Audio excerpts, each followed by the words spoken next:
परीक्षा में बहुत बार आता है, उसके बारे में हम चर्चा करेंगे। ये जो महत्वपूर्ण टॉपिक है जिसमें हम आज देखेंगे कि समतापीय प्रक्रम। समतापीय प्रक्रम बहुत बार इस पर प्रश्न आता है, दो तरह के प्रश्न इस पर आते हैं। पहला जो प्रश्न आता है इसमें वो आता है समतापीय प्रक्रम किसे कहते हैं, या इसका कोई उदाहरण दीजिए। और दूसरे तरह का जो प्रश्न आता है इसमें वो आता है कि किसी भी समतापीय प्रक्रम में किए गए कार्य का सूत्र ज्ञात कीजिए। दूसरी और सबसे महत्वपूर्ण बात यह है कि ये जो समतापीय प्रक्रम है बच्चों, इस समतापीय प्रक्रम में किए गए कार्य का मान हम आगे भी एक इक्वेशन में काम में लेंगे, कार्नो इंजन में, जिसे हम उष्मागतिकी के द्वितीय नियम पर आधारित इंजन मानते हैं। खैर, आज का टॉपिक हम शुरू करते हैं विधिवत रूप से। समतापीय प्रक्रम क्या है? ऐसा उष्मागतिक प्रक्रम जिसमें ताप का मान कांस्टेंट रहता है, नियत रहता है, उसे हम समतापीय प्रक्रम कहते हैं। यानी जितने भी प्रक्रम ऐसे होंगे जिनमें ताप का मान कांस्टेंट रहेगा, ताप का मान नहीं बदलेगा, उन सभी प्रक्रमों को हम क्या कहते हैं? उष्मागतिक समतापीय प्रक्रम कहते हैं। इन्हें अंग्रेजी में आइसोथर्मल प्रोसेस भी कहा जाता है। देखिए बच्चों, आप सबने पहले भी पढ़ा था कि जब भी किसी पदार्थ की ठोस अवस्था से द्रव अवस्था में या द्रव अवस्था से वाष्प अवस्था में परिवर्तन होता है, तो वो जो प्रक्रिया होती है उसमें जो पदार्थ होता है यानी निकाय होता है, उसके ताप में कोई परिवर्तन नहीं होता है। यानी कि हम ये कहें कि 0 डिग्री सेंटीग्रेड पर बर्फ का पिघलना है या 100 डिग्री सेंटीग्रेड पर जल का वाष्पन है, यानी कि ठोस से द्रव में परिवर्तन या द्रव से वाष्प में परिवर्तन, या इसका उल्टा अगर हम कहें कि वाष्प से द्रव में और द्रव से ठोस में परिवर्तन, तो इस प्रकार के परिवर्तनों को हम कहते हैं समतापीय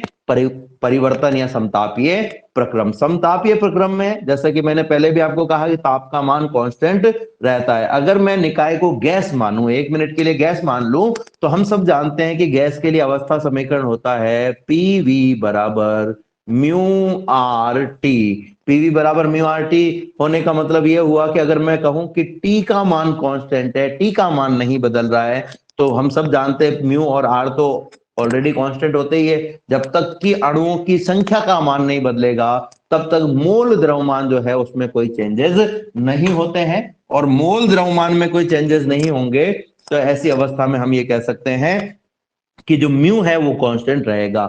आर का मान 8.31 होता है, ये ऑलवेज कांस्टेंट होता है, इसे हम गैस स्थिरांक कहते हैं। और चूंकि हम कह रहे हैं समतापीय प्रक्रम है तो टी का मान भी कांस्टेंट रहेगा। इसका मतलब ये हुआ कि जो पीवी है उन दोनों का जो गुणा है वो हमेशा कांस्टेंट आएगा। और इसका एक मतलब ये भी है कि अगर मैं किसी एक अवस्था में P और V का गुणनफल लूं और किसी दूसरी अवस्था में P और V का गुणनफल लूं, तो इन दोनों ही अवस्थाओं में जो गुणनफल है वो कांस्टेंट, यानी कि कांस्टेंट तो आएगा ही, लेकिन कांस्टेंट होने के साथ साथ एक जैसा भी आएगा, एक जैसे कांस्टेंट आएंगे। इसका मतलब यह हुआ कि प्रत्येक अवस्था में P और V का जो गुणन है समतापीय प्रक्रम में किसी भी गैस के लिए, आदर्श गैस के लिए, वो हमेशा बराबर रहता है। यानी P1 V1 बराबर P2 V2। अब देखो, अगर मैं ये कहूं कि P और V का गुणनफल हमेशा एक जैसा रहता है तो इसका एक अभिप्राय और निकल करके आता है। अभी आप समझिएगा, मैं यहां पर बिना मात्रक के मान लिख रहा हूं।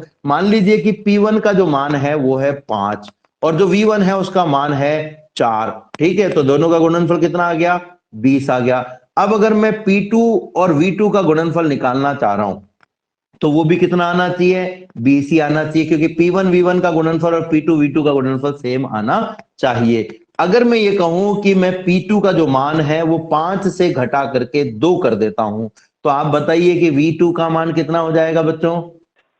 10 हो जाएगा। इसका मतलब आप देख रहे होंगे कि जब हम P के मान में कमी कर रहे हैं तो V के मान में वृद्धि हो रही है, यानी कि P is proportional to 1/V।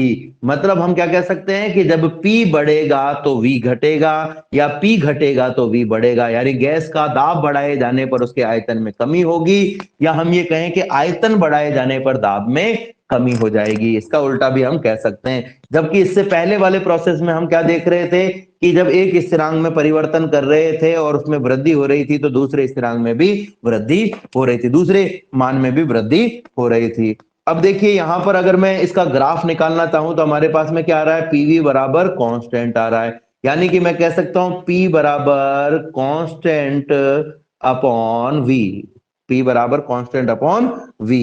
तो P बराबर कांस्टेंट अपॉन V का मतलब क्या है? इसका मतलब यह है कि अगर मैं ग्राफ बनाना चाहता P और V के मध्य, तो P की जो घात है वो तो है 1, और V की घात अगर हम निकालेंगे तो V को ऊपर ले जाना पड़ेगा बच्चों, तो V की घात कितनी हो जाएगी? माइनस का 1। जब एक की घात +1 हो और दूसरे की घात -1 हो, तो जो ग्राफ होता है वो कुछ इस तरह का आता है। इसलिए P और V के मध्य का जो ग्राफ है वो कुछ इस तरह का हमें प्राप्त होगा। ठीक है, तो ये जो ग्राफ है, इस ग्राफ को देख करके आप बता सकते हो कि ये कौन सा प्रक्रम है? समतापीय प्रक्रम को ये डिनोट करता है। अब अगर एक और चीज हम यहां पर देखें, खास बात और देखें हम यहां पर, कि मैं अगर बात करूं पीवी बराबर कांस्टेंट है, कोई भी स्थिरांक है, ठीक है, कांस्टेंट है, अगर मैं यहां पर इसका अवकलन करना चाहता, ठीक है, तो अवकलन करने पर क्या होगा? देखो, अवकलन करने का एक सूत्र है कि मैंने इस तरफ अवकलन किया पीवी का और दूसरी तरफ अवकलन किया इस कांस्टेंट का, ठीक है, शॉर्ट में लिख दिया मैंने कांस्टेंट। कांस्टेंट का अवकलन हमेशा ही 0 होता है, तो इस साइड में तो 0 आ गया। अब इस साइड में हमारे पास में दो राशियां हैं, P और V, और P और V में से दोनों में से कोई भी कांस्टेंट नहीं है। अगर मान लो P कांस्टेंट होता, एक मिनट के लिए मान लो P कांस्टेंट होता, तो अवकलन से हम इसको क्या करते बच्चों? बाहर निकाल लेते। या अगर V कांस्टेंट होता तो V को बाहर निकाल लेते, लेकिन यहां पर दोनों ही कांस्टेंट नहीं है, इसलिए हम क्या करेंगे? इसे हम द्विअवकलन थ्योरी से सॉल्व करेंगे। और द्विअवकलन थ्योरी में क्या कह सकते हैं हम? कि पहले को कांस्टेंट मान करके दूसरे का अवकलन करो, और फिर दूसरे को कांस्टेंट मान करके पहले का अवकलन करो, और दोनों को जोड़ दो। तो देखिए बच्चों, हमने यहाँ पर P को कांस्टेंट माना और V का अवकलन कर दिया। फिर उसके बाद में हमने क्या किया? V को कांस्टेंट माना और P का अवकलन कर दिया और दोनों को जोड़ दिया। तो ये हमारे पास में आ गया P dV बराबर V dP बराबर P dV plus V dP बराबर 0। अब अगर मैं यहां से ये V dP है इसको दूसरी तरफ ले जाऊं, तो हमारे पास में आ जाएगा P dV बराबर माइनस का V dP, या इसका उल्टा भी आप कर सकते हो। आप यहां से चाहो तो V dP को इधर ही रहने दो, ये V dP इधर ही रह गया, और जो P dV है वो दूसरी तरफ चला गया, तो ये हो गया माइनस का P dV।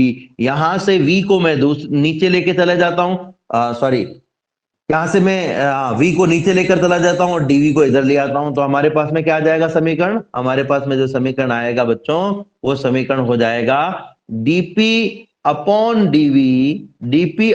dV बराबर माइनस का P अपॉन V। यानी कि ये जो dP अपॉन dV क्या होगा? PV ग्राफ का ढाल। ये क्या कहलाएगा? PV ग्राफ का ढाल कहलाएगा। जब भी आपको x और y और x के बीच में कोई ग्राफ है और उसका ढाल निकालना है, तो उसको अपन लिखते हैं dy बाई dx। तो इसी तरीके से P और V के मध्य का जो ग्राफ है उसके ढाल को हम क्या कहेंगे? dP upon dV। और यहां से देखने को हमें पता चल रहा है कि dP अपॉन dV का जो मान है वो हमारे पास में कैसा आ रहा है? नेगेटिव आ रहा है, ये माइनस में आ रहा है। माइनस में आने के साथ साथ ये किस पे डिपेंड कर रहा है? दाब पर और आयतन पर निर्भर कर रहा है। और बच्चों, दाब और आयतन तो लगातार चेंज हो रहे, इसका मतलब क्या हुआ? कि जो इसका ढाल है वो भी लगातार चेंज होगा। तो देखो, अगर ये ग्राफ सरल रेखा होता तो हम कहते हैं कि इसका ढाल कांस्टेंट है, लेकिन चूंकि ये सरल रेखा नहीं है, इसका मतलब क्या है? इसका ढाल लगातार चेंज होगा, मतलब इसमें ढलान कभी ज्यादा होगा और कभी कम होगा। तो इस तरीके से हम इसको समझ सकते हैं। ये तो बात थी इसके अवस्था समीकरण की। ये परीक्षा में नॉर्मली नहीं आता है, पर आता है तो कभी कभी छोटा क्वेश्चन भी आ जाता है। तो पढ़ना तो है ही अपने को, पर इसमें जो इंपॉर्टेंट काम बात है वो है समतापीय प्रक्रम में किया गया कार्य। समतापीय प्रक्रम में किए गए कार्य का जो मान है वो हम समतापीय प्रक्रम में किए गए कार्य का जो मान है वो हम कैसे निकालेंगे बच्चों? देखिए, कार्य का मान निकालने के लिए हमारे पास में एकमात्र समीकरण है W बराबर P इंटू dV, और इसी को हम यूज में लेंगे V1 से V2। मान लीजिए कि आपके पास में एक पदार्थ है, यानी पदार्थ के रूप में मैं किसको मान रहा हूं? गैस को मान रहा हूं, और वो भी गैस कौन सी है? आदर्श गैस है। और उस आदर्श गैस में जो अणुओं की संख्या है वो इतनी है कि इसकी मात्रा को हम म्यू मोल मान लेते हैं, ठीक है। ये भी हमने मान लिया कि नियत ताप पर इस गैस का जो आयतन है, नियत ताप T पर इस गैस का जो आयतन है वो V1 से V2 तक चेंज हो जाता है, ठीक है। और जो दाब है वो P1 से P2 तक चेंज हो जाता है। दाब भी चेंज हो रहा है और आयतन भी चेंज हो रहा है। आयतन का मान V1 से V2 तक चेंज हो रहा है और दाब का मान जो है वो P1 से P2 के मध्य चेंज हो रहा है। तो ये जो आयतन या दाब में परिवर्तन के लिए किया गया कार्य है, इस कार्य का मान अगर हम निकालना चाहें तो हम कहेंगे W बराबर होता है P इंटू dV। बहुत इंपॉर्टेंट है, बहुत ध्यान से समझना, V1 से V2। अब देखो यहां पर ये जो P है इसकी अगर हम बात करें और इस V की हम बात करें, तो हम जब समाकलन कर रहे हैं तो किसके सापेक्ष कर रहे हैं? V के सापेक्ष कर रहे हैं। अगर इस V के बदलने से ये P बदलता है तो इसको हम कांस्टेंट नहीं मानेंगे, और अगर V के बदलने से P नहीं बदलता है तो P को हम कांस्टेंट मानेंगे। अभी अभी थोड़ी देर पहले हमने देखा एक उदाहरण के थ्रू कि समतापीय प्रक्रम में दाब P का मान जैसे ही 5 से 2 किया जाता है, आयतन का मान 4 से 10 हो जा रहा था। हमने जो उदाहरण लिया ऐसे, ये उदाहरण जो था वो ऐसा होगा हमेशा कि दाब का मान 5 और आयतन का मान 4 रहेगा, ये जरूरी नहीं है, लेकिन इससे एक बात जरूर पता चल गई कि जब भी दाब का मान चेंज होगा तो आयतन का मान भी चेंज होगा। या हम इसका उल्टा भी कह सकते हैं कि आयतन का मान चेंज होगा तो दाब का मान भी चेंज होगा। यानी एक बात तो पता चल रही है कि V के बदलने से P भी बदलेगा, मतलब P को आप बाहर नहीं निकाल सकते हो। जब आप इस P को बाहर नहीं निकाल सकते तो आपको इसका क्या करना पड़ेगा बच्चों? समाकलन करना पड़ेगा। अब समाकलन करने के लिए हम क्या करेंगे? P का कोई ऐसा मान काम में लेंगे जो V पर निर्भर करता हो, क्योंकि तभी हम समाकलन कर पाएंगे। देखिए समाकलन के जितने भी सूत्र आपने पढ़े होंगे, जैसे आपने पढ़ा x की पावर n का x के सापेक्ष, तो जब आप x के सापेक्ष समाकलन कर रहे हो तो ये जो पद है वो x का होना चाहिए। इसी प्रकार से आपने पढ़ा होगा sine x into d x का समाकलन जो होता है वो होता है माइनस का कॉस x।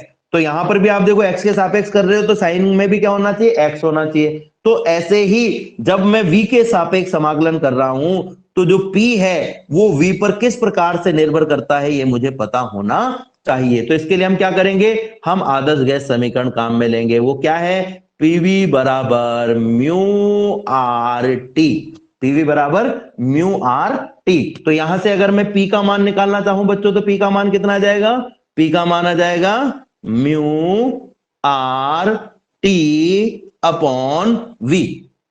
क्या आ गया P का मान? Mu R T upon V। ये जो मान है वो इस समीकरण में रख दीजिए। इस समीकरण में रख दे, हम देखते हैं क्या आएगा हमारे पास में। W बराबर P का ये मान कहां से आया हमारे पास में? आदर्श गैस समीकरण से। अभी आदर्श गैस समीकरण हमने क्यों काम में ली? क्योंकि ये जो कार्य है वो हम गैस के लिए निकाल रहे हैं। अब एक खास बात और, जैसे आपको कोई कहे कि 0 डिग्री पर जो बर्फ है वो पानी में बदल रही है, तब आप इस समीकरण को काम में नहीं ले सकते। क्यों काम में नहीं ले सकते? क्योंकि यहां पर दोनों में से कोई भी एक निकाय गैस नहीं है। एक निकाय जो है वो ठोस है और दूसरा निकाय जो है वो द्रव है। लेकिन अगर निकाय गैस हो तो ही आप ये समीकरण काम में ले सकते हो। तो अब मैं P का मान रख रहा हूं बच्चों। P का मान रख दिया इंटीग्रेशन V1 से V2 mu R T upon V into dV। ठीक है, ये समीकरण हमारे पास में आ गया।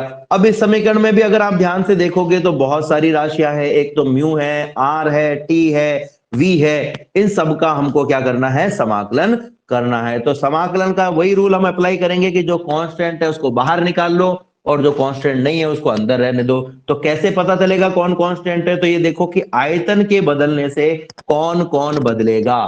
मान लीजिए कि एक सिलेंडर आपके पास में है, इसमें गैस भरी हुई है।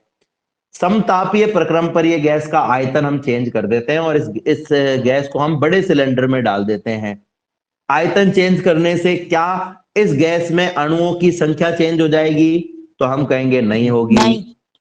और अणुओं की संख्या चेंज नहीं होगी तो मोल मात्रा का जो सूत्र होता है वो होता है अणुओं की संख्या बटा आवागाद्रो संख्या। तो जब अणुओं की संख्या ही चेंज नहीं होगी तो मोल मात्रा का मान भी चेंज नहीं होगा। मोल मात्रा का मान केवल और केवल तब चेंज होता है जब अणुओं की संख्या चेंज हो जाए या अणुओं का प्रकार चेंज हो जाए। जैसे मान लीजिए कि 2 अणु हमने हाइड्रोजन के लिए, अब अणुओं की संख्या तो 2 ही है, लेकिन हाइड्रोजन को हटा करके हम ऑक्सीजन के 2 अणु ले ले तो भी मोल मात्रा चेंज हो जाएगी।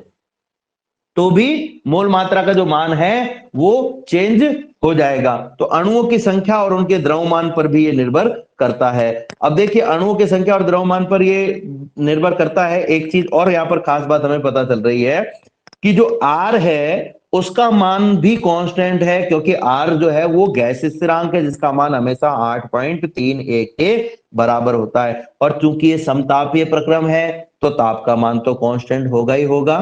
तो हम यहां से क्या करेंगे बच्चों, म्यू को बाहर ले लिया, R को बाहर ले लिया, T को बाहर ले लिया, इंटीग्रेशन V1 से V2, और अब अपने पास में अंदर क्या रह गया, dV अपॉन V रह गया। ठीक है, dV अपॉन V रह गया। आप इसको चाहो तो dV अपॉन V कह सकते हो, और चाहो तो आप इसे इसकी जगह 1 अपॉन V इंटू dV भी कह सकते हो। एक ही बात है, 1 को dV से गुणा करोगे तो dV अपॉन V आ जाएगा अपने आप ही। अब अगर आप इस समाकलन को ध्यान से देखोगे और अगर आप चैप्टर नंबर 2 को याद करोगे तो उसमें हमने देखा था कि घातीय राशियों के कारण होने वाली त्रुटि में भी हमने देखा था इसी प्रकार का एक सूत्र था 1 अपॉन एक्स dx, और इसका जब समाकलन हमने करा था तो क्या आया था बच्चों हमारे पास में, log x। 1 अपॉन एक्स का dx के सापेक्ष समाकलन, x के सापेक्ष समाकलन करने पर log x आता है। तो इसी प्रकार से अगर मैं 1 अपॉन v का v के सापेक्ष समाकलन करूंगा तो क्या आ जाएगा मेरे पास में, देखो आप यहाँ पर log v आ जाएगा। तो हमारे पास में क्या हो जाएगा बच्चों, w बराबर म्यू आर टी, w बराबर म्यू आर टी, और यहां पर हम रख सकते हैं इसको log v। log v कहां से कहां तक, v1 से v2 तक, v1 से v2 तक। अब ये जो log v होता है ना बच्चों, इसमें एक खास बात है, इस log को आप, इस ln v को आप log बेस e v भी लिख सकते हो, log बेस e v भी लिख सकते हो। और ये जो log बेस e है इसको अगर हम log बेस 10 में चेंज करना चाहें तो इसके लिए आपको क्या करना पड़ेगा, ये जो log v है इसको log बेस 10 में चेंज करना है, ये log बेस 10 में चेंज करना है तो आप इसे 2.303 से गुणा कर दीजिए। इसे कितने से गुणा कर देना अपने को, 2.303 से इसको गुणा कर देना है। अब ये हमने ऐसा क्यों किया बच्चों, ऐसा हमने इसलिए किया क्योंकि जो आपके पास में log की सारणी है वो आधार 10 वाली सारणी है, यानी आधार 10 वाली सारणी में ही आप इस log का मान देख पाएंगे, इसलिए हमने ऐसा किया है। तो हम यहां पर क्या करेंगे, इस log v की जगह ये मान यहां पर रख देंगे आधार 10 वाला। तो अब हमारे पास में समीकरण क्या आ जाएगी, हमारे पास समीकरण आ जाएगी w बराबर म्यू आर टी, w बराबर म्यू आर टी, और ये ब्रैकेट में मैं नीचे लिख देता हूं, ऊपर जगह नहीं है इसलिए 2.303 log 10 base v, log 10 base v। और जो इसकी सीमाएं हैं वो कहां पर है हमारे पास में, वो जो सीमाएं हैं वो v1 से v2 तक है। अब देखो जब भी आप लिमिट रखते हो तो लिमिट का कांस्टेंट पर कोई प्रभाव नहीं पड़ता है, या हम कहें कि कांस्टेंट पर लिमिट का कोई प्रभाव नहीं पड़ता है, यानी कांस्टेंट को आप इस लिमिट से बाहर निकाल सकते हो। तो 2.303 को अपन बाहर निकाल लेते हैं तो हमारे पास में क्या आ जाएगा, w बराबर 2.303 into mu into R into T, और अंदर क्या रह गया, log 10 बेस v, कहां से कहां तक, v1 से v2 तक। अब हम यहां पर लिमिट रखेंगे, तो लिमिट रखते समय हमेशा ये याद रखो बच्चों कि किसके सापेक्ष आपने समाकलन किया था उसका ध्यान रखो। तो हमने किसके सापेक्ष समाकलन किया था, v के सापेक्ष, तो लिमिट भी किसकी जगह रखनी है अपने को, केवल v की जगह, यानी केवल v को हटाना है और उसके स्थान पर एक बार उच्च सीमा रखनी है और एक बार निम्न सीमा रखनी है। तो देखो ये w तो एज इट इज रहेगा, 2.303 भी एज इट इज रहेगा, और म्यू आर टी भी एज इट इज रहेगा। आपके पास में रहेगा log 10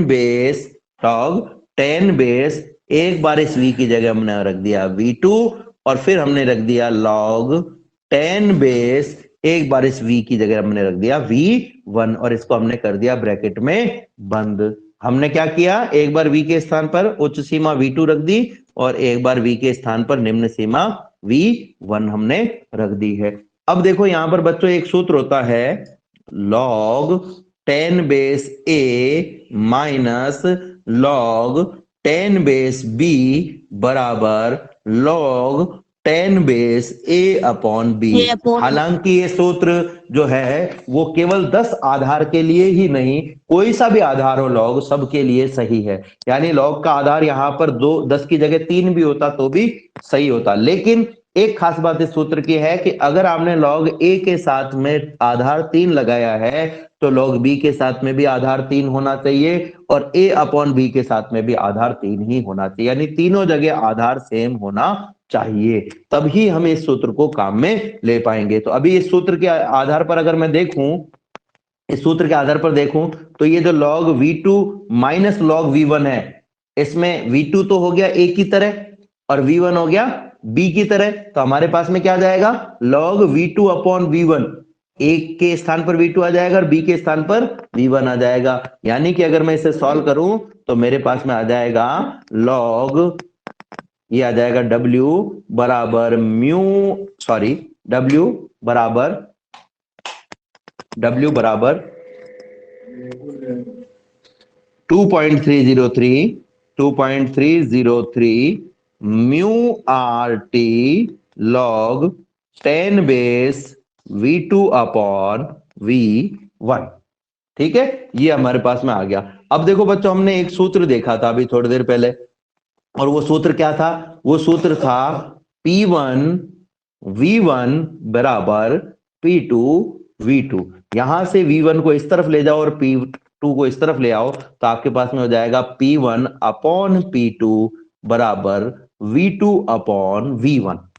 तो एक सूत्र तो हमारे पास में आ गया कार्य का, ये W is equal to 2.303 mu R T log V2 upon V1। ठीक है, और दूसरा जो सूत्र है हमारे पास में, उसमें हम इस V2 अपॉन V1 की जगह क्या लिख सकते हैं? P1 upon P2। तो हम यहां से इसको हटा करके क्या लिख सकते हैं? P1 upon P2। इसको हटा करके मैंने लिख दिया P1 अपॉन P2। तो ये आपके पास में हो जाएगा W बराबर 2.303 mu R T log P1 upon P2। तो दो सूत्र हो गए हमारे पास में, एक तो हो गया W बराबर 2.303 mu R T log P1 upon P2 for 10 base, और W इज इक्वल टू दूसरा सूत्र हो गया हमारे पास में 2.303 mu R T log 10 base V2 upon V1। अब देखो बच्चों, कभी कभी क्या होता है, आपको भ्रमित करने के लिए, आपका टेस्ट लेने के लिए ये समीकरण ऐसे भी लिखी हुई आ जाती है, W is equal to mu R T log E base V2 upon V1। तो आपको घबराना नहीं है कि भाई ये 2.303 कहां चला गया। 2.303 कहां चला गया? जब हमने ई बेस को हटा के 10 बेस लगाया था तो 2.303 से गुणा किया था। अब जब हम 10 बेस को हटा के वापस ई बेस लगाएंगे तो वापस इससे भाग दे देंगे। ठीक है, तो अगर यहां पर 2.303 नहीं लिखा हुआ है तो आप ये देख लीजिएगा कि जो लॉग लिखा हुआ है उसका आधार या तो ई लिखा हुआ होगा या फिर इसकी जगह ln लिखा हुआ होगा। यानी जब भी ln या log बेस e लिखा हुआ होगा तो 2.303 नहीं आएगा, और जब e बेस की जगह 10 बेस होगा तो 2.303 आएगा। अब मान लीजिए कि एग्जाम में पेपर बनाने वाले से लिखते समय ये छूट गया, उन्होंने क्या कर दिया? उन्होंने लिख दिया कि W is equal to 2.303 mu R T log V2 upon V1। जैसे इस नोट्स में आप देखो सब जगह छूटा हुआ है, लॉग के आधार साथ में कोई आधार नहीं है, अब यहां पर भी कोई आधार नहीं है। तो जब आधार नहीं दिया हुआ हो तो आपको इसको देख करके पहचानना पड़ेगा। ये 2.303 दिया हुआ है तो समझ लेना कि ये 10 आधार वाला लॉग है, और अगर ये नहीं दिया हुआ हो तो समझ लेना ये ई आधार वाला लॉग है। ठीक है, ये ब्रैकेट लगाना जरूरी है। ब्रैकेट लगाओ तो ठीक है, नहीं लगाओ तो ठीक है, कोई दिक्कत नहीं है। ब्रैकेट आपको तब लगाना जरूरी होता है जब माइनस या प्लस हो रही हो दो राशि, गुणा या भाग में जरूरी नहीं है। ये V2 V2 और V1 जो है वो गुणा और भाग में है, इसलिए यहां ब्रैकेट नहीं लगाओगे तो भी चल जाएगा। पर अगर जैसे ये होता log V2 माइनस V1, तब आपको ब्रैकेट लगाना जरूरी है, वरना कई लोग इसको क्या समझ लेंगे, log V2 में से V1 घटाया है, V2 में से V1 घटा करके log निकाला है, ये नहीं समझ के इसको उल्टा समझ लेंगे। हाँ, अब एक प्रश्न एक बच्चे ने पूछा था आधार वाला। हाँ बच्चों बोलो। सर अगर आधार 10 की जगह अलग हो, जैसे 3 2, तो भी वो 2.303 आएगा? नहीं नहीं नहीं नहीं, ये नहीं, तब 2.303 नहीं आएगा, ये केवल ई बेस आधार को 10 बेस में चेंज करने के लिए काम में लिया जाता है। इसका एक प्रोसेस है, इसका एक तरीका है, उसके लिए आपको लॉग का बेसिक समझना पड़ेगा बच्चों। लॉग क्या होता है, उसका मान कैसे निकाला जाता है, डायरेक्ट हम ये नहीं सीख सकते, इसलिए मैंने आपको डायरेक्ट इसका मान बताया, क्योंकि आपके सिलेबस में लॉग कहीं पर भी नहीं है, और लॉग के मान निकालना भी आपको, आप में से बहुत से बच्चों को नहीं आता होगा, पर थोड़ा बहुत मैंने क्लास में लॉग का मान निकालना बताया था कि इसका यूज हम कैसे लेते हैं। तो जब ई बेस 10 बेस में चेंज होता है तो ही 2.303 आएगा। अगर ई बेस आधार जो है वो 10 की जगह 5 में चेंज हो जाए, 3 में चेंज हो जाए, 2 में चेंज हो जाए, 1 में चेंज हो जाए, 8 में चेंज हो जाए, 11 में चेंज हो जाए, तो इस 2.30 की 3 की जगह संख्या बदल जाएगी। ठीक है ना, ये केवल ई बेस को 10 बेस में चेंज करने पर गुणा करते हैं, या 10 बेस को ई बेस में चेंज करने पर इसका भाग देते हैं। ये हर जगह काम में नहीं लेना, ऐसा नहीं कि आधार 2 की जगह 10 की जगह 3 कर दिया तो भी ये आएगा। पर आप निश्चिंत रहें, आपके सिलेबस में जितने भी प्रश्न हैं उन प्रश्नों में या तो लॉग का आधार ई लिया जाएगा, या फिर लॉग का जो आधार है वो 10 बेस लिया जाएगा, क्योंकि आपकी किताबों में, आपकी रिकॉर्ड में, आप जितनी जगह पर इन चीजों को काम में लेते हैं, और इवन परीक्षा में भी आपको log 10 बेस की ही सारणी उपलब्ध कराई जा सकती है, log 2 बेस की सारणी उपलब्ध नहीं कराई जाती है, 3 बेस की उपलब्ध नहीं कराई जाती है। तो इसलिए हमारे को केवल 10 बेस और ई बेस पर ही फोकस करना है। ठीक है, एक बार फिर से समझ लेते हैं इस डेरिवेशन को, थोड़ा सा बड़ा डेरिवेशन था इसलिए जल्दी जल्दी देखिए। कार्य का मान हमको निकालना है, तो कार्य W बराबर हो जाएगा V1 से V2 तक इंटीग्रेशन PdV। यहां पर हम सब जानते हैं अवस्था समीकरण PV बराबर होता है म्यू आर टी। अगर यहां से मैं V को नीचे ले जाऊं तो P बराबर क्या हो जाएगा बच्चों, mu R T upon V। ये जो P का मान है ये समीकरण 1 में हम रख देते हैं, तो हमारे पास में आ जाएगा W बराबर integration V1 to V2 mu R T upon V with respect to V यानी dV। अब यहां से म्यू आर और टी को हमने बाहर निकाल लिया। म्यू तो कांस्टेंट है क्योंकि अणुओं की संख्या नहीं बदल रही है, आर गैस स्थिरांक हमेशा ही कांस्टेंट रहता है, और चूंकि ये समतापीय प्रक्रम है इसलिए हमने टी को कांस्टेंट मान के बाहर निकाला। अगर ये समदाबीय प्रक्रम होता, ये सम आयतनीय प्रक्रम होता, ये रुदोष्म प्रक्रम होता, तब हम उस स्थिति में टी को कांस्टेंट नहीं मान सकते थे। तो टी को हमने कांस्टेंट क्यों माना है, क्योंकि हमको जो प्रक्रम दिया गया है वही समतापीय प्रक्रम। अब मान लो परीक्षा में आपको ये लिख करके नहीं देवे कि समतापीय प्रक्रम है, ये कह देवे कि पदार्थ की एक अवस्था द्रव से गैस में परिवर्तन के लिए या गैस से द्रव में परिवर्तन के लिए, तो आपको समझ जाना है अपने आप ही कि ये कौन सा परिवर्तन की बात हो रही है, समतापीय प्रक्रम की बात हो रही है। क्योंकि जब भी ठोस से द्रव, द्रव से गैस या गैस से द्रव और द्रव से ठोस में परिवर्तन होता है तो ताप में कोई भी चेंज नहीं होता है। ठीक है, तो अब देखो म्यू आर टी को हमने बाहर निकाल लिया, 1 अपॉन वी डीवी हो गया हमारे पास में। 1 अपॉन एक्स का इंटीग्रेशन एक्स के सापेक्ष होता है लॉग एक्स। लेकिन ये ध्यान रखना कि ये जो लॉग आता है ये लॉग ई बेस वाला लॉग होता है, 10 बेस वाला नहीं होता है ना। ये गड़बड़ कर देते हो आप कई बार कि इसको भी आप 10 बेस वाला लिख देते हो, या कई जगह आप बेस लगाते ही नहीं हो, तो ऐसा नहीं करना है। ये लॉग ई बेस है, इसको आप या तो LOG ई बेस लिख दीजिए या इसकी जगह ओनली LN लिख दीजिए, दोनों एक ही बात है। LN भी लिख देंगे तो भी वही है, और लॉग ई बेस लिख देंगे तो भी इसका मतलब वही है। तो 1 अपॉन वी का इंटीग्रेशन क्या हो गया, वी के सापेक्ष लॉग वी। ये लॉग वी हमारे पास में आ गया। अब हम यहां पर क्या करेंगे, आप चाहो तो पहले इस log V E base V को 10 बेस में चेंज कर सकते हो, और चाहो तो बाद में भी कर सकते हो, कोई फर्क नहीं पड़ता है। ऐसा नहीं कि पहले ही करना जरूरी है, बाद में भी कर सकते हो। तो जैसे हमने पहले पिछले अभी डेरिवेशन जो किया उसमें हमने पहले चेंज किया, अब हम बाद में चेंज करेंगे।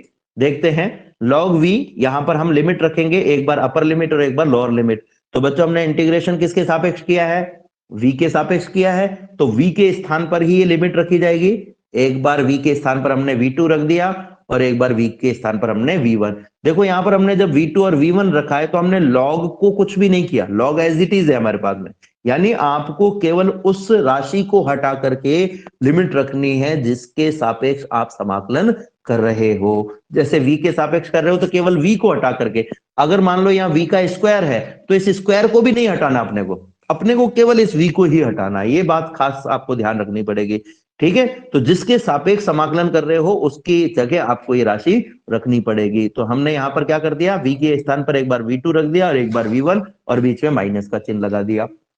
तो हमारे पास में क्या गया, mu R T log v2 minus log v1। अब एक सूत्र जैसा कि मैंने अभी बताया आपको, log a minus log b is equal to होता है लॉग a अपॉन b, और ये सभी आधारों के लिए सत्य है बशर्ते a b और a अपॉन b के साथ में जो लॉग है उन सबका आधार एक जैसा होना चाहिए, भले वो कुछ भी हो लेकिन होना एक जैसा चाहिए, ठीक है।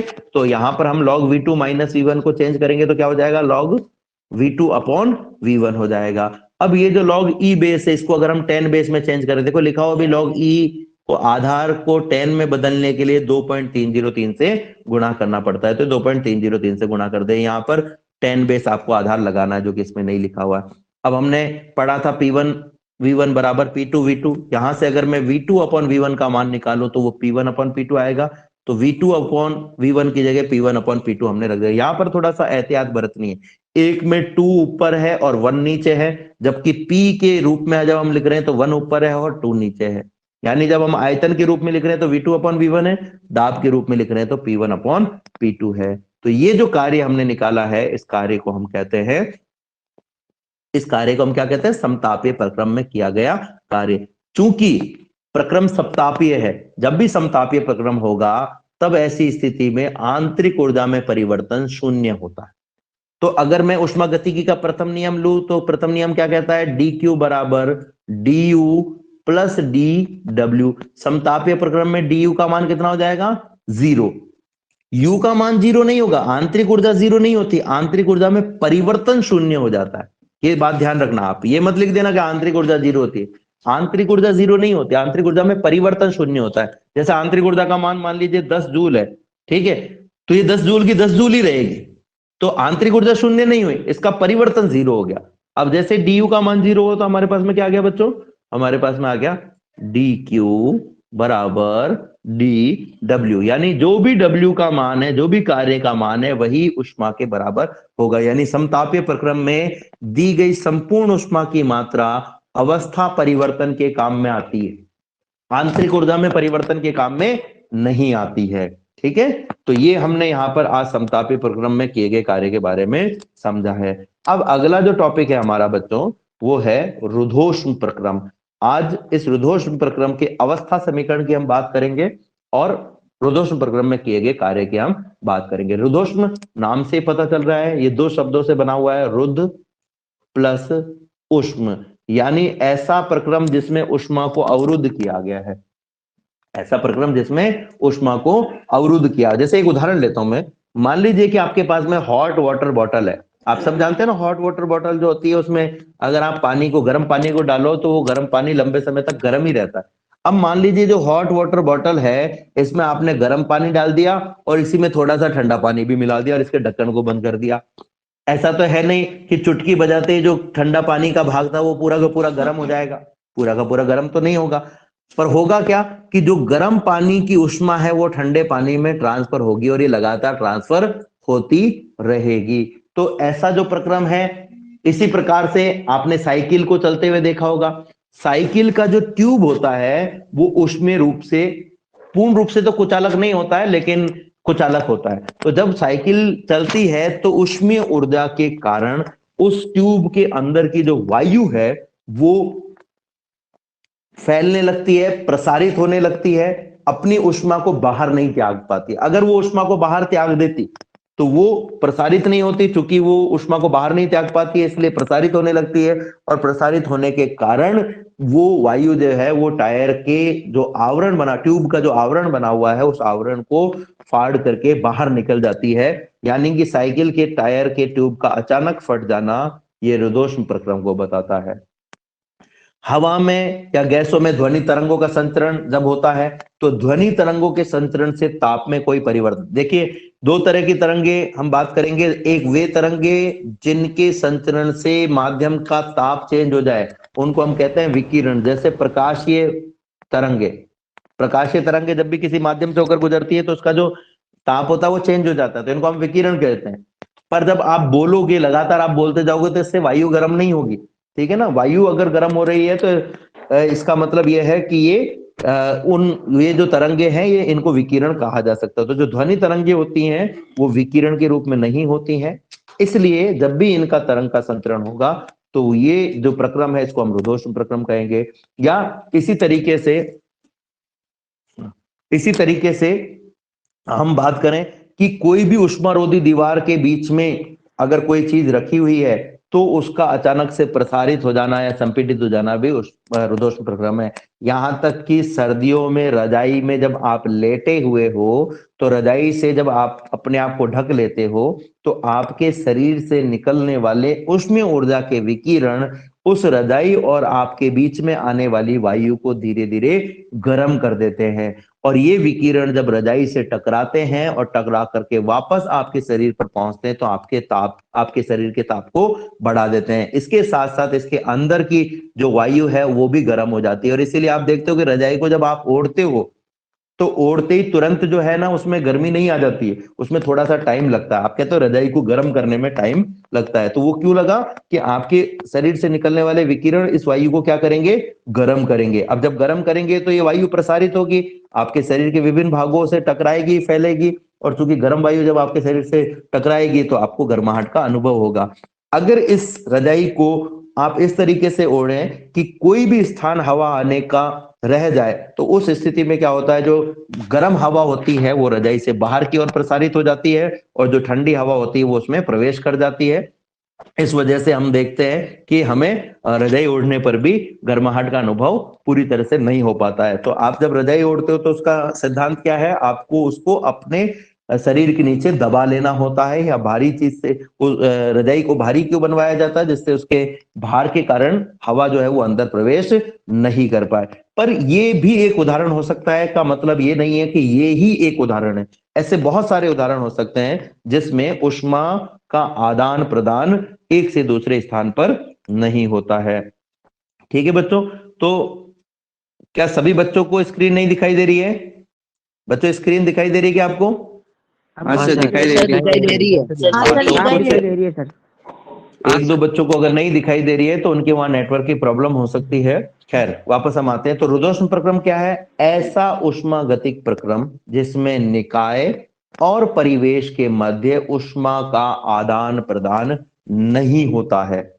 ऐसा उष्मागतिक प्रक्रम जिसमें निकाय और परिवेश के मध्य ऊष्मा का आदान प्रदान नहीं होता है उसे हम रुद्धोष्म प्रक्रम यानी एडियाबैटिक प्रोसेस कहते हैं। ठीक है, इसके कुछ उदाहरण भी हमने देखे। अब अगर मैं उष्मागतिकी का प्रथम समीकरण काम में लूं तो प्रथम समीकरण कहता है dq बराबर du प्लस dw, यानी कि अगर मैं यहाँ dq की बात करूं, चूंकि उष्मा का आदान प्रदान ही नहीं हो रहा है तो dq का मान कितना हो जाएगा बच्चों? 0 हो जाएगा। यानी कि हमारे पास में क्या आ जाएगा, du प्लस dw बराबर 0, यानी du बराबर माइनस का dw। ठीक है, देखो ये हमारे पास में यहां से आ रहा है। अब देखो एक खास बात यहां से निकल करके आएगी कि अगर मैं dw की बात करूं तो dw का जो मान होता है वो होता है p इंटू dv, और जो dv का मान होता है वो होता है v2 माइनस v1। ठीक है, p का मान हमेशा धनात्मक होता है। अब अगर मैं प्रसार की बात करूं, मान लो प्रसार हो रहा है, रुद्धोष्म प्रसार हो रहा है, यानी कि बिना ऊष्मा के आदान प्रदान के प्रसार हो रहा है, और प्रसार हो रहा है तो आयतन क्या होगा, बढ़ेगा, यानी v2 का मान ज्यादा आएगा और v1 का मान कम आएगा। तो v2 माइनस v1 का मान पॉजिटिव आएगा कि नेगेटिव आएगा प्रसार में? बच्चों सोच के बताओ। प्रसार में अंतिम आयतन v2 का मान ज्यादा होता है, प्रारंभिक आयतन का मान कम होता है, तो अंतिम माइनस प्रारंभिक आयतन करेंगे हम तो पॉजिटिव आएगा। तो देखो ये पॉजिटिव हो गया और p भी पॉजिटिव हो गया, तो पॉजिटिव इंटू पॉजिटिव कितना हो जाएगा, पॉजिटिव। अब यहाँ dw की जगह पॉजिटिव रख दो, लेकिन dw के आगे तो एक नेगेटिव लगा हुआ है, तो dw का मान पॉजिटिव है लेकिन नेगेटिव का साइन और है, तो ये पॉजिटिव और नेगेटिव गुणा हो जाएंगे तो हमारे पास में क्या आ जाएगा, नेगेटिव, यानी कि Negative. आंतरिक ऊर्जा में परिवर्तन कैसा होगा, नेगेटिव हो जाएगा। नेगेटिव। जब भी प्रसार होगा तो आंतरिक ऊर्जा में परिवर्तन नेगेटिव होगा। आंतरिक ऊर्जा में परिवर्तन नेगेटिव होने का मतलब होता है ताप घट जाएगा, यानी जब आयतन बढ़ेगा तो ताप घट जाएगा। रुद्धोष्म प्रसार में जब भी आयतन बढ़ेगा तो ताप घट जाएगा, यानी कि ठंडक उत्पन्न होगी। ठीक है, जब भी रुद्धोष्म प्रसार होगा तो ठंडक उत्पन्न होगी। और इसी प्रकार से इसका उल्टा करें, संपीड़न करें, तो संपीड़न में क्या होगा, V2 का मान कम होगा और V1 का मान ज्यादा होगा, यानी V2 माइनस V1 का मान आपके पास में नेगेटिव आएगा। अब देखो सूत्र क्या है, du बराबर माइनस का dw, dw नेगेटिव आया और एक माइनस ऑलरेडी है, तो माइनस इंटू माइनस हो गया प्लस, यानी du का मान क्या हो गया, प्लस, धनात्मक। du का मान धनात्मक मतलब आंतरिक ऊर्जा में वृद्धि होगी। जब भी आंतरिक ऊर्जा में वृद्धि होती है तो ताप बढ़ता है, यानी संपीड़न में ताप बढ़ेगा। तो जब भी रुद्धोष्म प्रक्रिया में गैस का संपीड़न होता है तो ताप बढ़ता है। अब इसका एक उदाहरण बता रहा हूं मैं आपको। मान लीजिए कि एक गैस भरी हुई है किसी सिलेंडर में और इस गैस के चारों ओर आपने एक ऐसा आवरण लगाया हुआ है जिससे ये गैस जो है वो बाहर की ओर अपनी ऊष्मा का त्याग नहीं कर सकती है। अगर मैं इसमें एक पिस्टन लगा दूं, इस पिस्टन को तेजी से अंदर की ओर धक्का दिया जाए तो ये गैस संपीड़ित होने लगेगी और गैस के ताप में वृद्धि हो जाएगी। ठीक है, और अगर मैं इस पिस्टन को बाहर की ओर खींचूंगा तो ऐसी स्थिति में आयतन बढ़ेगा, यानी प्रसार होगा, और प्रसार होने पर ताप घटेगा। लेकिन ऐसा कब होगा, जब ये गैस अपनी ऊष्मा का त्याग परिवेश को नहीं करे, यानी ये प्रक्रम कैसा हो, रुद्धोष्म प्रक्रम हो। ठीक है, अब रुद्धोष्म प्रक्रम में एक खास बात और है कि रुद्धोष्म प्रक्रम में जो अवस्था समीकरण होता है वो पीवी बराबर म्यू आर टी नहीं होता है। अवस्था समीकरण, इसके लिए रुद्धोष्म प्रक्रम के लिए एक अलग समीकरण होता है, पीवी की पावर गामा बराबर कांस्टेंट। अब ये गामा क्या है और ये कैसे आया, ये हम समझने का प्रयास करेंगे। देखिए, हम सब जानते हैं किसी भी गैस का जो अवस्था समीकरण होता है वो होता है पीवी बराबर म्यू आर टी। ठीक है, हम अगर यहां पर बात करें स्थिर आयतन पर विशिष्ट उष्माधारिता की, तो स्थिर आयतन पर विशिष्ट उष्माधारिता का सूत्र होता है dq upon dt into 1 upon mu बराबर cv। यहां से अगर मैं dq का मान निकालना चाहूं तो ये हो जाएगा mu into cv into dt, ये dq का मान है। लेकिन ऊष्मागतिकी के प्रथम समीकरण से dq बराबर होता है du प्लस dw, यानी कि p dv। स्थिर आयतन पर dv का मान कितना हो जाएगा, 0 हो जाएगा। ठीक है, तो हमारे पास में क्या आ जाएगा, हमारे पास में बच्चों ये आ जाएगा, यहां पर p dv का मान 0 हो गया तो du बराबर dq, यानी dq की जगह हम क्या लिख सकते हैं, du, यानी आंतरिक ऊर्जा का जो मान होता है वो होता है आंतरिक ऊर्जा में परिवर्तन का जो मान होता है वो होता है म्यू cv dt। अब आप सोच रहे होंगे कि भाई ये तो रुद्धोष्म प्रक्रम था तो फिर इसके लिए dq निकाला क्यों। हमने dq नहीं निकाला है, हमने du निकालने के लिए एक तरीका ढूंढा है केवल। ठीक है, ये तो हुई du की बात। अब अगर मैं pdv का मान निकालना चाहूं तो देखिए, जो रुद्धोष्म प्रक्रम है उस रुद्धोष्म प्रक्रम में हमने क्या कहा, dq बराबर du प्लस dw था। dq का मान शून्य हो गया, du का मान शून्य हो गया, dq का मान शून्य होगा तो क्या होगा, du प्लस dw बराबर 0। dw का मान कितना होता है, pdv, तो du प्लस pdv बराबर 0 हो गया। अब du का मान अभी भी हमने बताया था कितना आता है, du का मान आता है हमारे पास में cv म्यू cv dt, जो अभी अभी मैंने मिटाया है, तो du की जगह हमने रख दिया म्यू cv dt। ठीक है, मैं जो समीकरण मैंने बताई थी पीवी की पावर गामा बराबर कांस्टेंट, ये समीकरण निकालने का तरीका बता रहा हूं। परीक्षा में अगर आए कि रुद्धोष्म प्रक्रम के लिए अवस्था समीकरण व्युत्पन्न कीजिए तब ये तरीका काम में लेना आपको। ठीक है, प्लस पी डीवी बराबर 0। ठीक है बच्चों, अब देखो यहां पर अगर मैं इस पी डीवी का मान निकालना चाहता हूं इस पीडीवी का मान निकालना चाहता हूं, तो हमारे पास में गैस का अवस्था समीकरण है पीवी बराबर म्यू आर टी। ठीक है, म्यू आर टी। इससे अगर हम निकालें और इसका अवकलन करें, तो मैं इधर अवकलन कर देता हूं, अवकलन पीवी बराबर अवकलन म्यू आर टी। ठीक है, अब अवकलन हम करें तो पी को कांस्टेंट लिया, वी का अवकलन कर दिया, वी को कांस्टेंट लिया, पी का अवकलन कर दिया, और दूसरी तरफ हमने म्यू आर को कांस्टेंट लेकर के टी का अवकलन कर दिया। यहां से dt का मान निकालो। dt का मान निकालेंगे तो म्यू आर कहां चला जाएगा, नीचे चला जाएगा, तो मैं इस म्यू आर को नीचे ले जाता हूं। मैं देखो ऊपर वाली लाइन को अभी मिटा नहीं रहा हूं क्योंकि उसकी जरूरत हमें पड़ेगी। ठीक है, तो ये म्यू आर को नीचे ले गया तो क्या आ गया, P DV plus V dP upon mu R बराबर dt। ये जो dt का मान आया है वो यहां रख दीजिए, यहां रख देते हैं हम बच्चों। यहां रखेंगे तो हमारे पास में क्या आ जाएगा, देखते हैं। ये हमारे पास में आ जाएगा, ये हमारे पास में आ जाएगा म्यू, सॉरी ऊपर लिख देता हूं मैं, म्यू इंटू सीवी, और dt का मान हमारे पास में क्या आया, dt का मान अभी अभी हमने निकाला, जो हमारे पास में आया था P DV plus V dP upon mu R. तो ये देखो P DV plus V dP, P DV plus V dP upon mu R, ये हमने dt का मान रख दिया यहां पर। और जो लास्ट हमारे पास में है, ये ब्रैकेट क्लोज, लास्ट हमारे पास में कौन है, पी डीवी है, ये हमने यहां रख दिया पी डीवी बराबर 0। ठीक है, अब यहां पर देखो बेटा, म्यू से म्यू कट गया, ये म्यू से म्यू कट गया। ठीक है, ये जो पी डीवी है इसको दूसरी तरफ ले चलते हैं, दूसरी तरफ ले चलेंगे तो अपने पास में क्या आ जाएगा, आपके पास में आ जाएगा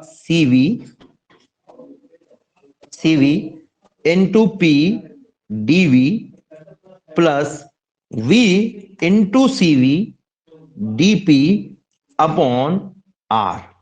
ठीक है, और इसके दूसरी तरफ क्या आ जाएगा हमारे पास में, ये पी डीवी आ जाएगा दूसरी तरफ माइनस में।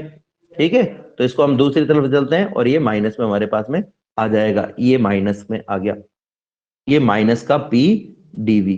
ठीक है, इस आर को आप इस तरफ ले जाओ तो आपके पास में क्या आ जाएगा, आपके पास में आ जाएगा P CV DV plus plus V CV DP minus P, sorry is equal to minus का P into R into DV.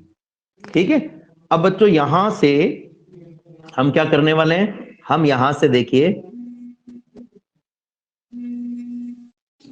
यहां से हम ये जो पी आर डीवी है इसको राइट में लेकर के आएंगे। तो देखो P into CV into dV, ये ऑलरेडी है हमारे पास में, प्लस V सीवी डीपी, ये भी हमारे पास में है, और ये माइनस का जो पी आर डीवी है ये प्लस का हो गया पी आर डीवी बराबर 0।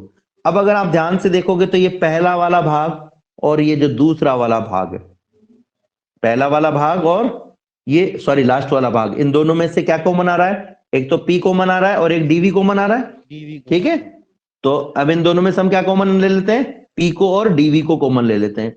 ये पी को कॉमन ले लिया हमने, ठीक है, और डीवी को कॉमन ले लिया, तो पहले में से तो हमारे पास में बचा सीवी, लास्ट वाले में से हमारे पास में बचा आर। ठीक है, और इसके अलावा आपके पास में ये बचा हुआ है प्लस का वी सीवी डीपी, ठीक है, बराबर 0। ठीक है, आप चाहो तो इस राशि को यानी सेकंड वाली राशि को राइट में भी ले जा सकते हो, थोड़ा सा इजी हो जाएगा अपने लिए, राइट में ले जाएंगे तो अपन इसको राइट में ले चलते हैं, है ना। राइट में नहीं ले जाओगे तो भी माना जाएगा, ऐसी कोई बात नहीं है ना। आप गणित के छात्र हो तो आपके लिए तो ये इजी है। ये हमारे पास में क्या आ रहा था, वी सीवी डी पी, ठीक है, ये माइनस में आ गया। अब देखो एक समीकरण होता है CP minus CV is equal to are.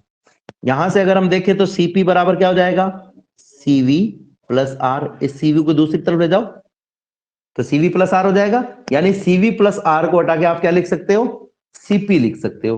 ठीक है, तो हम यहां से CV प्लस R को हटाकर क्या लिख देते हैं, CP लिख देते हैं। तो क्या हो जाएगा, PdV इंटू CP बराबर माइनस का V CV DP।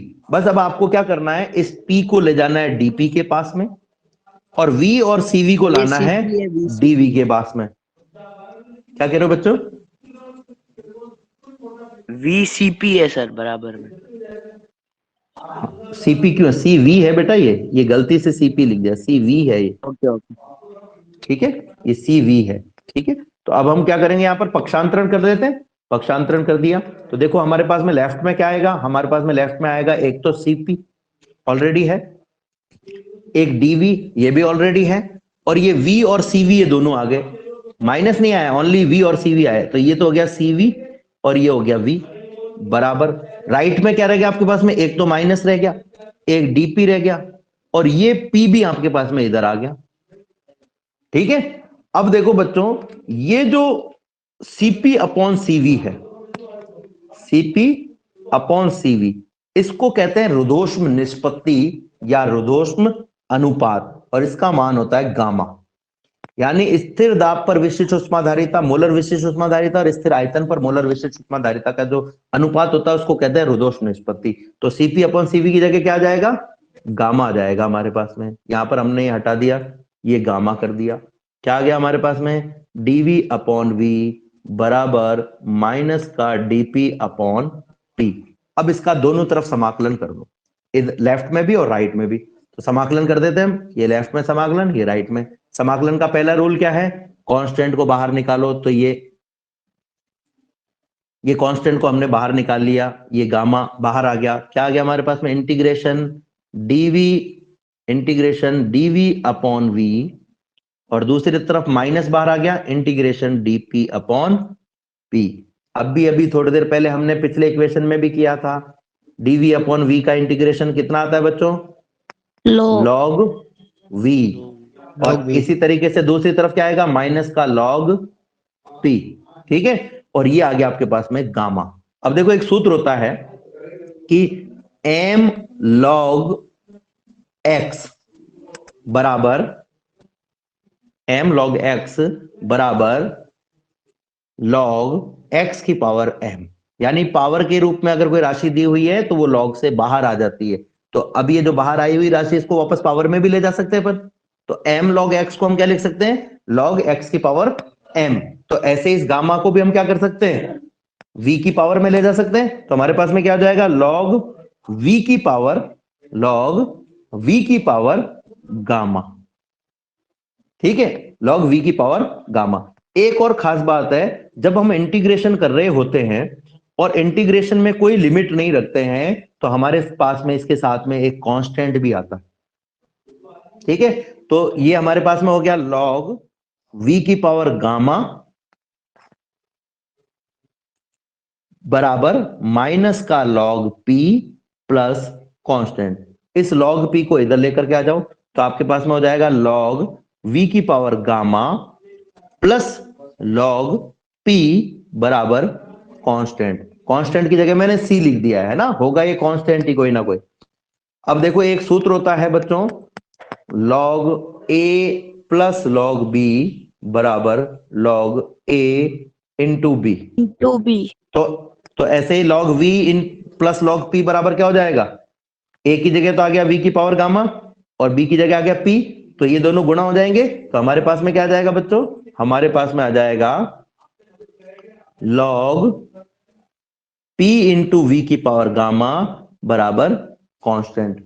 अब अगर हम इसका एक्सपोनेंशियल लें, यानी इसको हम e की घात के रूप में लिख दें, तो e log p v की पावर गामा, और इधर हो जाएगा e की पावर कांस्टेंट।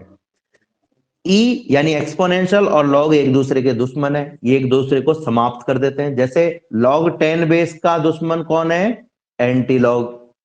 जैसे log 10 बेस को हटाने के लिए हम एंटी लॉग लेते हैं, ऐसे इस log e बेस को हटाने के लिए हम एक्सपोनेंशियल लेते हैं। तो ये दोनों एक दूसरे के दुश्मन है, एक दूसरे को समाप्त कर देंगे। क्या आ जाएगा हमारे पास में, p v की पावर गामा बराबर e की पावर कांस्टेंट, और e की पावर कांस्टेंट भी एक नया कांस्टेंट ही होता है। तो ये हमारे पास में आ गया पीवी की पावर गामा बराबर स्थिरांक। इसको हम कहते हैं रुद्धोष्म अवस्था समीकरण। अब थोड़ा सा ये लंबा जरूर हो गया टॉपिक, लेकिन एक बार जल्दी जल्दी हम समझ लेते हैं तो रिवाइज हो जाएगा, और फिर आप इसे फिर से रिवाइज करोगे तो जल्दी ये आपको याद हो जाएगा। देखिए, हम सब जानते हैं गैस का जो अवस्था समीकरण होता है वो होता है पीवी बराबर म्यू आर टी, और जो रुद्धोष्म प्रक्रम है, चाहे कोई सा भी प्रक्रम है, उसमें किए गए कार्य का मान डी डब्ल्यू बराबर पीडीवी होता है। आंतरिक ऊर्जा में परिवर्तन के लिए हम कह सकते हैं कि डी यू बराबर डी क्यू, जब भी स्थिर आयतन पर, जब भी स्थिर आयतन पर ऊष्मा दी जाती है, तब 1/म्यू D Q by D T बराबर D Q by capital D T, D Q by D T बराबर होता है आपके पास में सीवी। और जब आयतन स्थिर हो तो ये जो डी क्यू है इसकी जगह डी यू भी लिखा जा सकता है। ठीक है, तो यहां से डी यू का जो मान है वो आएगा mu into CV into D T, ये हमने यहां लिख दिया। ये मान इस पहली समीकरण में जो ऊष्मागतिक अवस्था प्रथम नियम है उसमें हम रखेंगे। डी यू के स्थान पर हमने म्यू सीवी डी टी रख दिया, डी डब्ल्यू के स्थान पर पी डीवी रख दिया। डी क्यू का जो मान है वो रुद्धोष्म प्रक्रम में 0 होता है, तो ये हम रख देंगे, तो हमारे पास में आ जाएगा mu CV d T plus P dV बराबर 0। ठीक है, अब यहां पर हम जो पहला समीकरण हमारे पास में दिया हुआ है पीवी बराबर म्यू आर टी, इसका अवकलन करें तो पहले पी को कांस्टेंट मानकर वी का अवकलन, फिर वी को कांस्टेंट मान करके पी का अवकलन, तो लेफ्ट साइड में तो आ गया P DV plus V DP, तो P DV plus V DP बराबर राइट साइड में म्यू आर कांस्टेंट है और ये टी का अवकलन म्यू आर डी टी, तो ये आ गया mu R D T. Left side में हमने पी को कांस्टेंट मान के वी का अवकलन किया और वी को कांस्टेंट मान करके पी का अवकलन किया, लेकिन राइट साइड में हमने म्यू आर को कांस्टेंट मान करके केवल टी का अवकलन किया। क्यों? क्योंकि रुद्धोष्म प्रक्रम में पी बदल सकता है, वी बदल सकता है, टी बदल सकता है, लेकिन म्यू आर नहीं बदल सकता है। म्यू आर केवल कब बदलेगा? जब अणुओं की संख्या बदलेगी। तो इस समीकरण से हम dt का मान निकालेंगे। ये dt का मान हमने निकाल लिया बच्चों, ये dt का मान निकाल लिया, dt बराबर P DV plus V dP upon mu R. ये जो मान है ये हमने इस समीकरण में रख दिया mu CV dt plus P dV वाले में, तो म्यू सीवी की जगह म्यू सीवी है, P DV plus V dP upon mu R है। अब आप चाहो तो यहां से क्या कर सकते हो, देखो म्यू से तो कट गया म्यू, और दोनों का एलसीएम ले लिया हमने आर, इस वाले का और इस वाले का, दोनों का एलसीएम ले लिया, तो लेफ्ट साइड तो यूं क्यों रह जाएगी, CV into P DV plus V dP. ठीक है, ये तो एज इट इज रह जाएगी, क्योंकि आर में आर का भाग दिया तो 1 आया, और 1 को इस पूरे से गुणा करोगे तो वापस यही आ जाएगा। लेकिन ये जो सेकंड वाला पी डीवी है इसके नीचे कुछ नहीं है, तो 1 मान लिया, 1 का आर में भाग दिया, आर बार गया, और जो आर आएगा उसको पी डीवी से गुणा कर दो तो क्या हो जाएगा, plus R P D V. ये देखो आर पी डी वी बराबर क्या आ गया, 0। अब इस आर को इधर ले जाओ, इस आर को इधर ले जाओगे तो केवल अंश अंश अपने पास में रह जाएगा, तो ये यहां पर किया हुआ है। ठीक है, इसका एलसीएम लेकर के और फिर जो एलसीएम है उसको राइट साइड में मल्टीप्लाई कर दिया। ये जो एलसीएम आएगा ना इस पूरे का, उस एलसीएम को इधर मल्टीप्लाई किया हुआ है म्यू से म्यू कटने के बाद में। तो हमारे पास में जो समीकरण आ रही है वो क्या आ गई है, CV PdV plus VdP plus P R dV. अब इन सब में से देखो, इसको अगर मैं समीकरण को खोलूं तो क्या हो जाएगा, सीवी इंटू पी डीवी पहला पद, दूसरा पद CV into V into dP plus CV into V into dV, ये सॉरी वी इंटू डीपी, मैं गलत लिख दिया मैंने ये तो 2 पद हो गए, और लास्ट वाला पद होगा पी आर इंटू डीवी। तो पहले पद में से पी डीवी और लास्ट वाले पद में से पी डीवी कॉमन ले लो, तो क्या बचेगा, पहले पद में से सीवी बचेगा और लास्ट वाले पद में से आर बचेगा, यानी ब्रैकेट पे आ जाएगा सीवी अपॉन आर, और जो दूसरा पद है वो एज इट इज रह जाएगा। तो देखो पहले और लास्ट वाले पद में से हमने पीडीवी कॉमन ले लिया, सीवी अपॉन आर रह गया, और लास्ट वाला पद CV VdP as it is रह गया। अब सीपी माइनस सीवी बराबर आर होता है, ये हमने कल मेयर संबंध में पढ़ा था, तो सीपी बराबर क्या हो जाएगा, सीवी प्लस आर, ये सीवी उधर जाकर माइनस प्लस हो जाएगा, तो सीवी अपॉन आर की जगह क्या लिख सकते हैं हम, सीपी लिख सकते हैं। तो ये हमने यहां पर भी यही किया है, सीवी प्लस आर की जगह सीपी लिख दिया है। ठीक है, ये सीपी लिख दिया, सीपी पीडीवी सीवी वीडीपी, दोनों तरफ सीवी, इन दोनों पदों में सीवी और पीवी का भाग दे दो। तो पहला पद है हमारे पास में सीपी पी डीवी, इसमें आपको CV का भाग देना है, P का भाग देना है और V का भाग देना है। और जो दूसरा पद है, ये दूसरा पद, ये क्या है? दूसरे पद को मैं यहां लिख देता हूं। दूसरा पद है CV V DP। इसमें भी आपको CV का भाग देना है, P का भाग देना और V का भाग देना है। तो पहले पद में तो देखो P से P कट गया, और दूसरे पद में क्या कट गया? CV से CV कट गया, V से V कट गया। तो पहले पद में तो आपके पास में रह गया बच्चों CP अपॉन CV और DV अपॉन V, ये DV अपॉन V। और दूसरे पद में रह गया ओनली DP अपॉन P। ठीक है, तो देखो CP upon CV into DV upon V, ये पहला पद, और DP अपॉन P, ये दूसरा पद हमारे पास में आ गया। अब अगर हम यहां पर CP अपॉन CV का मान रखना चाहें तो CP अपॉन CV का मान रुद्धोष निष्पत्ति के बराबर होता है। अर्णव पारस सर अपना माइक ऑफ करो, अर्णव अपना माइक ऑफ करो बेटा। CP अपॉन CV का मान रुद्धोष निष्पत्ति के बराबर होता है गामा। अब यहां पर CP अपॉन CV की जगह हमने रख दिया गामा, तो हमारे पास में आ गया गामा DV प्लस DP। इसका इंटीग्रेशन कर दो। अगर हम इसका इंटीग्रेशन करेंगे तो पहले पद का integration gamma DV upon V और दूसरे पद का इंटीग्रेशन DP अपॉन P, और दूसरी तरफ जीरो का इंटीग्रेशन। जीरो का इंटीग्रेशन कांस्टेंट होता है हमेशा, या हम ये कहें कि कांस्टेंट का अवकलन जीरो आता है, इसलिए जीरो का इंटीग्रेशन हमेशा क्या आएगा हमारे पास में? कांस्टेंट। तो दूसरी तरफ हमारे पास में आ गया कांस्टेंट। इस तरफ हमने क्या करेंगे? इस पहले पद में से गामा, इस तरफ हम पहले पद में से गामा को बाहर ले लेते हैं।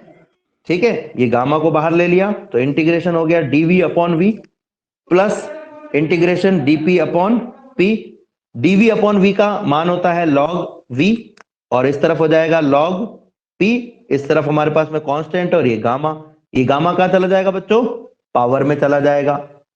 हमने अभी अभी एक सूत्र देखा था कि m log x का जो मान होता है, m log x का जो मान होता है वो log x की पावर m होता है। तो देखिए हमने यहां पर DV अपॉन V का इंटीग्रेशन किया तो log V आ गया, DP अपॉन P का किया तो log P आ गया, और जीरो का इंटीग्रेशन किया तो कांस्टेंट आ गया। ये गामा कहां चला जाएगा? इस सूत्र से जैसे m x के पावर में चला गया वैसे गामा V के पावर में चला गया। ठीक है, अब log का हमें एक सूत्र और काम में लेना है, और वो सूत्र कौन सा है?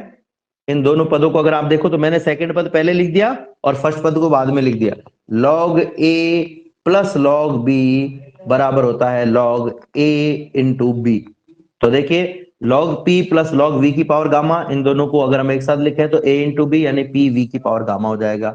अगर इसका हम एंटी लॉग लेंगे तो एंटी लॉग लेने का तरीका क्या है? इस लॉग का एंटी लॉग लेने का मतलब है एक्सपोनेंशियल ले लेना, यानी इसको e की घात में लिख देना। तो अभी हमारे पास में है log P V की पावर गामा बराबर कांस्टेंट, इसका हम एक्सपोनेंशियल लें तो ये हो जाएगा e log P V की पावर गामा बराबर e की पावर c। दोनों तरफ इसको e की पावर में लिख दिया।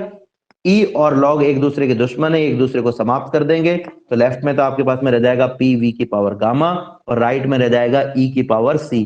c भी कांस्टेंट है, और जब हम कांस्टेंट को e की पावर में लगाते हैं तो वो भी एक नया कांस्टेंट ही आता है, तो ये हमारे पास में आ जाएगा एक स्थिरांक। इसको हम कहते हैं रुद्धोष्म प्रक्रम में अवस्था समीकरण। इंपॉर्टेंट है, जब तक इसका दोहरान नहीं करोगे आप इसे नहीं समझ पाओगे, इसलिए दोहरान करना आवश्यक है।